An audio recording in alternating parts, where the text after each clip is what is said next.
Here's to my obsession of the thing I cannot touch. My elusive friend, my ever-present foe.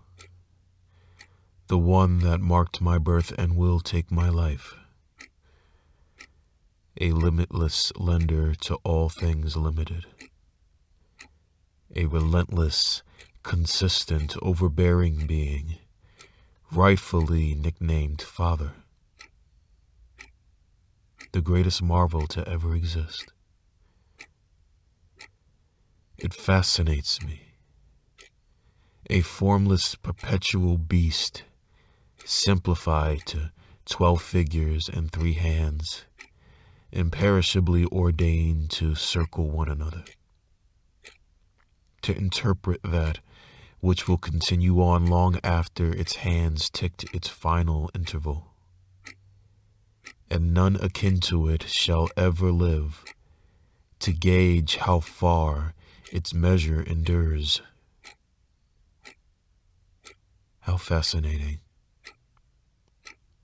that as simple as this gadget is, it suffers to assimilate the worth of that which it judges.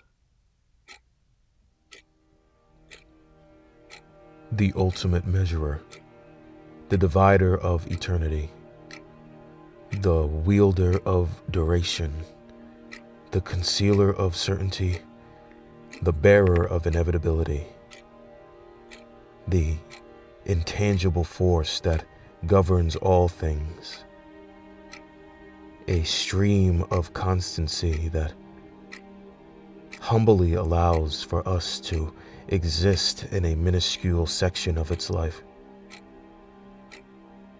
A cruel, indomitable thing. A wheel never destined to pause. Willing to walk with those who keep pace, or unapologetically strides on from those who hesitate. The fourth dimension, the master definer, laid across the infinite spatial universe. The keeper of sequence and the filer of all events. The one we dutifully acknowledge when we say, I remember when. With the sands that pour from one glass ball to the other, or with the shadows that circle across the antiqued plate, it leaves me dumbfounded how vastly undervalued it is. How easily it slips through our fingers like sand, or fades into twilight like shadows. Some see it as relative, therefore insignificant. But anything loved or cherished withstands only for so long, and any worldly thing we know must soon see an end. Why must we wait until we are deprived to scavenge what little of it is left to us, to then hang portraits of contrition? The one that truly wants to be taken advantage of is abused and misused in utter wastefulness. Yet passively, it courses on. A myriad of faces it assumes for us, from seconds to minutes to months and years, decades to millennia, ages to eons, morning to evening, now to later, yesterday to tomorrow, occasions to moments, masterfully molded to marshal our lives. For how can we survive without it? Ever in limbo between immediate past and future, yet remaining steadfast as our present. To the furthermost corners of our knowledge, each and all things attributes to it. For we race against it, have a rough one. Try and stay ahead of it because it's just a matter of it. We set it and set some aside. Get with it or make up for lost ones. Fall on hard ones, but the third one's a charm. We buy it, crunch it, save it, and borrow it.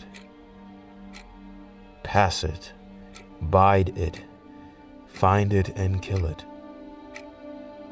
And even some instances that occur within it, we desperately yearn to wind back the hands, to wipe away the pains in our shallow history, or settle again in the pleasures of yesterday. Unsympathetic in its power, leaving its former self to our unsound memories, and what's to come to our unfounded imaginations. Mighty is he, shapeless and indefinite, yet plain to behold. An entity undefeated, the overseer of change, the one that bears gifts for the faithful, or the snake that awaits for the unjust. In it comes our confirmation or comeuppance, what we serve when dwelling in illegality, our mender of impalpable brokenness, what we take in order to understand, what we make in order to experience. It is our evermore, and the only thing truly built to shake hands with forever. So here's to my obsession of the thing I cannot touch. It shan't see an end, but all else shall. Let not a second go uncherished.